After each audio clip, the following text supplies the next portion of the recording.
আসসালামু আলাইকুম সবাইকে। পাইথন স্টার্টার ব্যাক এই কোর্সে আপনার সেকেন্ড অ্যাসাইনমেন্টের ব্রিফিং এর এই ভিডিওতে আপনাদের সবাইকে স্বাগতম জানাচ্ছি। তো চলুন আমরা ডিরেক্টলি হচ্ছে আমাদের এই ব্রিফিং এ চলে যাই। তো আমি হচ্ছে সবার আগে যে আমার যে লিঙ্কটা শেয়ার করা হয়েছিল ওই লিঙ্কে ক্লিক করে এই পেজে আসছি। আমি যে নোটবুকটা শেয়ার করছিলাম ওটা আপনাদের সামনে চলে আসবে। সেটাকে আমি আমার নিজস্ব ড্রাইভে কপি করে নেব। কপি হয়ে গেলে আমার আরেকটা আর দরকার নেই। আপনারা জানেন অ্যাকচুয়ালি অ্যাসাইনমেন্ট 1 যেহেতু করে আসছেন, অ্যাসাইনমেন্ট 2 এ জাস্ট কপি করে আমার একটা কপি ক্রিয়েট হয়ে গেল, ফুল স্ক্রিনে চলে গেল। তো এখানে আমরা দেখতে পাচ্ছি যে ওয়েল অ্যাসাইনমেন্ট 2 তে আমাদের কি লেখা আছে, যে প্রবলেম স্টেটমেন্টটা লেখা আছে। প্রবলেম স্টেটমেন্টটা কি, যে আপনি মনে করেন যে আপনি হচ্ছে এমআইএসটি ইনোভেশন ক্লাবের ইনভেন্টরি ম্যানেজ করার দায়িত্ব আপনাকে দেওয়া হয়েছে। তো আপনি কি করবেন, যে লিস্ট করে বাজারে যেমন লিস্ট করে, যেমন দেখেন যে এখানে কি 1 নম্বর সিরিয়াল লাইট দুইটা 120 টাকা দাম পড়ছে। তো সিমিলারলি আপনি কোন আমার পজিশনে কোন জিনিসটা আপনার কত দাম দিয়ে হচ্ছে করা কিনা হয়েছে বা কিনতেছি আমি, ওইটা হচ্ছে জাস্ট হচ্ছে এন্ট্রি করা হচ্ছে আপনার কাজ। তো বাজারের লিস্টের মতন যে 1 নম্বর সিরিয়ালে লাইট দুইটা 120 টাকা, দুই মোটর তিনটা লাগছে 900 টাকা, তিন ব্যাটারি তিনটা লাগছে 600 টাকা। এন্ড যদি আপনি হচ্ছে জিরো দেন তখন হচ্ছে কি আপনার এন্ট্রি নেওয়া বন্ধ হয়ে যাবে। আহ, এতটুকু বুঝলে আমি বাকিটুকু কাজ করি। তো এইখান থেকে আমি কি দেখতে পাচ্ছি, এটা কি একটা স্ট্রিং না, এটাকে স্প্লিট করে আমি সিরিয়াল, তারপর হচ্ছে আইটেম নেম, তারপর হচ্ছে আপনার পারচেজ অ্যামাউন্ট এন্ড হচ্ছে পারচেজ কস্ট কতটুকু, ওটাকে হচ্ছে আমি এই চারটা, আমি দেখতে পাচ্ছি যে আমার ক্লাসে ভ্যালু আছে, ওই চারটা ভ্যালুর মধ্যে আলাদা আলাদা ভাবে অ্যাসাইন করতে হবে। কোথায় অ্যাসাইন করব, এই যে আমার সেকেন্ড সেলে দেখেন যে আমি হচ্ছে এখানে রাইটের কোড আছে, এখানে হচ্ছে কি অ্যাকচুয়ালি অ্যাসাইন না, আপনাদেরকে বলেই দিই যে আপনারা এখানে ইয়া করবেন। ওটা যেহেতু লিস্ট হিসাবে কল করছি না আমি, লিস্টের সাথে আপনি অ্যাপেন্ড করবেন, তাহলে হচ্ছে কি যতগুলো এন্ট্রি দিবেন ততগুলো কি অ্যাপেন্ড হইতে থাকবে। নেক্সট হচ্ছে আপনাদের কাজ হবে কি, এই এতটুকু কাজ হয়ে গেলে আপনার পরবর্তী কাজ হচ্ছে এই ফাংশন গুলো আমি হচ্ছে টেমপ্লেট রেডি করে রাখছি, এই ফাংশন গুলো কমপ্লিট করা। এই ফাংশনে আপনারা কি করবেন, এই ফাংশনে যে দেখেন আপনার কি প্রত্যেকটা সিরিয়াল, প্রত্যেকটা আইটেম নেম এন্ড প্রত্যেকটা অ্যামাউন্ট, প্রত্যেকটা পারচেস কস্ট, এগুলো হচ্ছে ইন্ডিভিজুয়ালি লিস্ট হয়ে গেছে।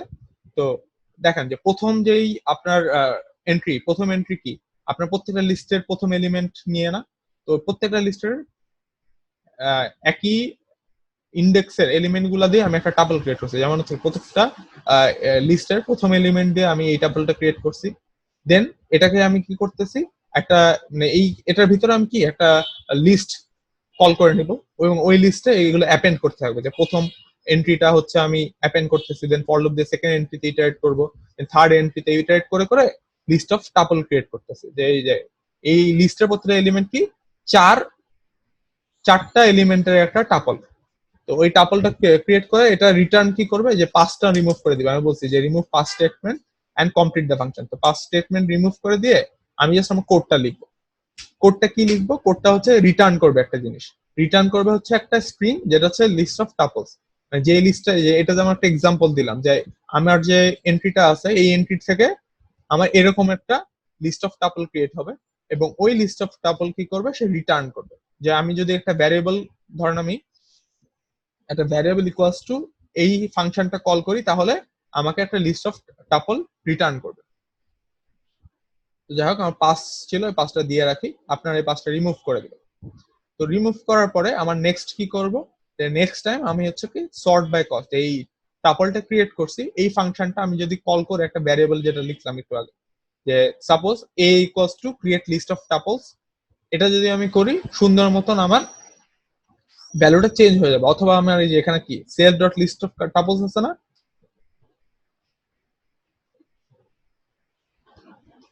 এটাকে যদি এখানে যদি আমি সরাতে কপি করি, কপি করে যদি আমি সুন্দর মতন এই create list of tuples equals to দিয়ে দিই, তাহলে কিন্তু আমার এই এই লিস্টটা আমি হচ্ছে পেয়ে যাচ্ছি এখানে একটা ভ্যারিয়েবল। এখন কি করব, যে ওই লিস্ট অফ টাপলকে আমি এই পারচেজ যে কস্টটা আছে, মানে হচ্ছে এই যে দাম পড়তে 120 টাকা, 90 টাকা, তারপর হচ্ছে 600 টাকা, এগুলা ভ্যালুর উপর ডিপেন্ড করে সর্ট করবো। যেমন কি ম্যাক্সিমাম কি 900 টাকা না, দেন 600, দেন 120। তো আমি চাচ্ছি যে এটার উপর ভ্যালু করে যে সবচেয়ে হাইস্ট কস্ট হয়েছে যেই এন্ট্রিটার বা যেই টাপলের মধ্যে হাইস্ট কস্ট আছে, ওই টাপলটা আমার লিস্টে সবার শুরুতে চলে আসবে। এটা আমি কিভাবে করতে পারি, আপনি হচ্ছে বাবল সর্ট বলেন বা অনেক হাই লেভেল সর্টিং অ্যালগোরিদম আছে, আপনি গুগল করলে ইউটিউবে অনেক ভিডিও আছে। আমি বলে দিচ্ছি এইটাতে হচ্ছে আমরা কোনো প্ল্যাগারিজম চেক করবো না, পুরো ক্রিয়েটিভ একটা প্রবলেম। তো আপনারা হচ্ছে যেখান থেকে হেল্প নিতে পারেন, আমাদের কোনো সমস্যা নেই। তো এটাই হচ্ছে করবেন কি, যে ওগুলো অ্যালগরিদম করতে পারেন, বা আমি শর্ট একটা জিনিস বলে দিই যে আপনি কি ম্যাক্সিমাম বের করতে পারেন না। তো এখানে হচ্ছে কি করবেন, যে পারচেস কস্টের এই লিস্টের মধ্যে ম্যাক্সিমাম যে ভ্যালুটা আছে ওই ভ্যালুটা কি করবেন, ওই ভ্যালুটা আপনি মানে এই পুরো জিনিসটা আপনি কপি করে নেবেন একটা লিস্টে। ওই লিস্টের মধ্যে ম্যাক্সিমাম যেই পারচেস কস্ট ওটা যেই ইন্ডেক্সে আছে, আমার এই টাপল যেটা আছে লিস্ট অফ টাপলের ওই ইন্ডেক্সে যে টাপলটা আছে ওটা সবার অন্য একটা লিস্ট কল করবেন, ওই কল করার লিস্টের প্রথমে অ্যাসাইন করে দিবেন। ধরেন হচ্ছে কি আমি একটা র্যান্ডম লিস্ট করতেছি এল ইকুয়াল টু, ওটার প্রথম প্রথম এলিমেন্টটা কি যাবে, ধরেন হচ্ছে আমার এই ম্যাক্সিমাম ভ্যালুটা, এটা হচ্ছে অ্যাসাইন করে দিব। এটা অ্যাসাইন করার পর থেকে কি আগে যে এই জিনিসটা কি, যে ভ্যারিয়েবল এটা কি আমি কি কল করে আমার এই লিস্টটাকে কপি করে আনছিলাম আমার এই সর্ট বাই কস্ট এই ফাংশনের ভিতরে, ওই লিস্ট থেকে ওইটাকে রিমুভ করে দিবেন। তাহলে কি ম্যাক্সিমাম ভ্যালুটা, কারেন্ট যে ম্যাক্সিমামটা এখানে হচ্ছে চলে আসতেছে, অ্যাপেন্ড হচ্ছে, এন্ড সেকেন্ড হাইস্টটা কি এখন হচ্ছে যেটা হচ্ছে যেহেতু রিমুভ করে দিচ্ছি সেকেন্ড হাইস্টটা থেকে যাচ্ছে। আবার যদি ম্যাক্সিমাম করি তাহলে কি সেকেন্ড হাইস্ট যেই ভ্যালুটা ওটা আমি পেয়ে যাচ্ছি, ওটাকে যদি আবার অ্যাপেন্ড করে আমার মেন লিস্ট থেকে হচ্ছে রিমুভ করে দিই, তাহলে কি হচ্ছে, তাহলে হচ্ছে আমি আস্তে আস্তে দেখা যাচ্ছে কি যে maximum then second maximum third maximum আমার নতুন লিস্টে অ্যাপেন্ড হচ্ছে, এন্ড ফরমার যে ম্যাক্সিমাম ছিল সে আমার যে লিস্ট আমি এখানে কপি করতেছি, যে ক্রিয়েট লিস্টটাকে কল করতেছি স্টোরি এর লিস্ট, এই লিস্টটা থেকে রিমুভ করে দিচ্ছে। এভাবে করে করে আমি কিন্তু ইজিলি সর্ট করে ফেলতে পারি, খুবই ইজি। আপনি যদি জাস্ট একটু ভাবেন জিনিসটা কি, তাহলে কিন্তু মানে যত কমপ্লিকেটেড ভাবে চিন্তা করবেন তত হচ্ছে কমপ্লিকেটেড লাগবে, জিনিসটা কিন্তু পুরো ইজি। ধরতে পারলে একদম যারা আমার কথা বুঝছেন সুন্দর মতো লিখে ফেলতে পারবেন। তো আমার কি এটা হচ্ছে কস্ট সর্ট করে আমার লিস্ট অফ, এটা কি করতে হবে, যে এটাও রিটার্ন করবে কি একটা লিস্ট, যেটা হচ্ছে সর্টেড লিস্ট থেকে রিটার্ন করবে। তো আমার হচ্ছে এখানে একটা পাস থাকবে, তো ওই পাসটাকে রিমুভ করে এই কোডটা লেখার পর এই পাসের জায়গায় রিটার্ন রিটার্ন থাকবে আর কি, রিটার্ন একটা লিস্ট, যে লিস্টটা সর্টেড লিস্ট ওই সর্টেড লিস্টটা হচ্ছে আপনি রিটার্ন করবেন। তো সর্টেড লিস্টটা যদি রিটার্ন করেন, এটা হচ্ছে একটা কাহিনী। এন্ড সিম্পলি হচ্ছে টোটাল কস্ট কি, এই যে পারচেস কস্ট যেটা আছে প্রত্যেকটা ভ্যালুর জন্য কি একটা পারচেস কস্ট আছে না, তো টোটাল আমার কত খরচ হয়েছে, তো টোটাল কস্টটা সাম করবেন। এটার কাজ হচ্ছে এটাই।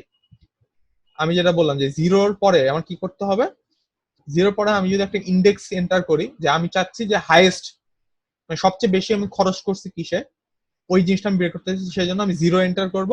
তো ওই জিরো এন্টার করার পর কি হবে, যে আমার এই যে আমি বলতেছিলাম যে MIC dot sort by cost, এটা কি একটা লিস্ট রিটার্ন করে, তার মানে কি লিস্টের কি একটা ইন্ডেক্সে রিটার্ন করা যায়। এবং যেটা বলছি কি আমি ডিসেন্ডিং অর্ডারে ওই লিস্টটা সর্ট করছি, যে বড় থেকে ছোট। তো এটাতে হচ্ছে এন এর ভ্যালু যদি জিরো হয় তাহলে আমার ম্যাক্সিমাম ভ্যালুটা প্রিন্ট হবে। এন্ড টোটাল কস্ট যেটা হচ্ছে আমার টোটাল কস্টের কাজ কি, এটা কিছু রিটার্ন করবে না, পাস স্টেটমেন্ট সরাই দিয়ে আপনি সাম করবেন, সাম করার পর সিম্পলি প্রিন্ট স্টেটমেন্ট থাকবে একটা, মানে এই ফাংশনেই প্রিন্ট করে ফেলবেন, আপনি কিছু রিটার্ন করা লাগবে না। টোটাল কস্ট যখন আমি রিটার্ন করবো আমার সিম্পলি এরকম একটা আউটপুট দেখাবে, যে ইন্ডেক্স জিরো, আমার সিম্পলি হচ্ছে কি এরকম একটা আউটপুট দেখাচ্ছে, যে হাইস্ট লিস্ট যেটা যেটা বলতেছিলাম ওই লিস্টটা দেখাবে। আমার সরি একটা কারেকশন আছে, এখানে হচ্ছে কি টোটাল কস্ট ইজ, এখানে কি 600 900, তাহলে হচ্ছে কি 1500, তাহলে হচ্ছে 1620 টাকা এই ক্ষেত্রে, তাই না? তো টোটাল কস্ট ইজ 1600, এরকম ভাবে হচ্ছে আমার আউটপুটটা দেখাবে এই যে এই লাইনটার কারণে। সো টোটালি যদি এই লাইনটার কারণে এই আউটপুটটা দেখায়, তাহলে আমার পুরো অ্যাসাইনমেন্টটা কমপ্লিট, আপনি ফুল মার্ক পাওয়ার জন্য সর্টিং এর জন্য কি আছে, যে সর্টিং এর আমি কিন্তু দেখছি যে ডিরেক্টলি মেথড আছে আমার সর্টিং এর জন্য। তো ওই সর্টিং পাইথনের মেথড যদি আপনি ইউজ করেন, হ্যাঁ আপনি মার্কস পাবেন, কিন্তু আপনি হচ্ছে ফুল মার্কস পাবেন না, কিছু নাম্বার আমি কাটবো। Other than that you are good to go. যাই হোক, আজকে হচ্ছে আমি হচ্ছে একটা পোস্ট দিছিলাম আমাদের গ্রুপে, যে যারা ভালো করবেন তাদের জন্য কিছু থাকতেছে ইনশাল্লাহ এই কোর্সের মাধ্যমে। তো আপনারা জেনে খুশি হবেন যে আমাদের এমআইএসটি ইনোভেশন ক্লাব বহুব্রীহির সাথে হচ্ছে একটা অ্যাফিলিয়েশনের যোগ হয়েছে, এবং এই অ্যাফিলিয়েশনের কারণে আমাদের যে পাইথন স্টার্টার প্যাক এই কোর্সে ই লার্নিং পার্টনার হচ্ছে বহুব্রীহি হিসেবে জয়েন করেছে আজকেই। তো ই লার্নিং পার্টনার হিসাবে তারা আপনাদের জন্য একটা উপহার আছে, যে এই কোর্সে যারা ভালো করবেন টপ 5 একটা পুরস্কার পাবেন, সেটা হচ্ছে আপনি বহুব্রীহি থেকে ফ্রি কোর্স, অনলাইন কোর্স করতে পারবেন। ওইটার ডিটেলস হচ্ছে আমাদের গ্রুপে বলে দেওয়া হবে। তো এটাই আপনাদের জানা ছিল। সো ভালো করে প্র্যাকটিস করবেন, তো ভালো করার চেষ্টা করবেন এবং গ্রুপের পার্টিসিপেশন বাড়াবেন। ওখানে কিন্তু 20% মার্কস আছে। যেহেতু এখন মোটামুটি একটা প্রাইজ চলে আসছে, সবাই দেখবেন একটা কম্পিটিটিভ মনোভাব চলে আসতেছে, তো মার্জিন কিন্তু খুব কম হবে। আর আরেকটা জিনিস, এই কোড যদি আপনি কমপ্লিট না করতে পারেন কোনো সমস্যা নাই। এই কোডটা এমন ভাবে ডিজাইন করা হয়েছে যে আপনি কিভাবে অ্যাপ্রোচ করতেছেন ওটাই মেন। এমন হইতে পারে যে আমার ডিজায়ার্ড আউটপুট আপনি আনতে পারেন নাই, তাও আপনি 50-50 পেয়ে গেছেন, কারণ আপনার অ্যাপ্রোচটা ঠিক ছিল। ছোটখাটো কোনো ভুল, যেমন হচ্ছে কি গত অ্যাসাইনমেন্ট ছোটখাটো কিছু ভুল হচ্ছে, আমরা দেখা যাচ্ছে কিছু মার্ক কাটছি, কিন্তু এই অ্যাসাইনমেন্টে আপনি যদি নেগলিজিবল কিছু ভুল হয় তাহলে হচ্ছে আপনার দেখা যাচ্ছে খুব একটা মার্ক হবে না, অ্যাপ্রোচটা ঠিক হবে না। আবার দেখা যাচ্ছে আপনি অ্যান্সার আনতে পারছেন, আপনার অ্যাপ্রোচ ঠিক নেই, আপনার কিছু মার্ক কাটা যেতে পারে। So it can go different ways. আপনার ভালো মতন প্রিপারেশন নেন। আপনার ভিডিও গুলো কোনো সমস্যা থাকলে ভিডিও গুলো দেখেন, কোনো প্রবলেম হলে এমআইসি পাইথন কমিউনিটি গ্রুপ আছে, গ্রুপে হচ্ছে জানান। আর হচ্ছে আমরা হচ্ছে একটা সলভ ক্লাস করতে যাচ্ছি খুব সম্ভবত আপনাদের জন্য, তো ওখানেও কোনো প্রবলেম থাকলে আপনারা ডিরেক্ট জানাইতে পারেন। তো ভালো থাকবেন, সুস্থ থাকবেন, and best of luck for your assignment. এবং যেহেতু আপনার যারা হচ্ছে এমআইসি ইনোভেশন ক্লাব থেকে সার্টিফাইড হতে যাচ্ছেন, তারা হচ্ছে একটু সিরিয়াসলি নেন এই জিনিসটা, কারণ হচ্ছে আপনারা এই বহুব্রীহি থেকে ওই যে প্রাইসটা তারা অফার করতেছে ওটা অ্যাভেল করতে পারেন আপনাদের। সবাইকে পাশে থাকার জন্য ধন্যবাদ। আসসালামু আলাইকুম।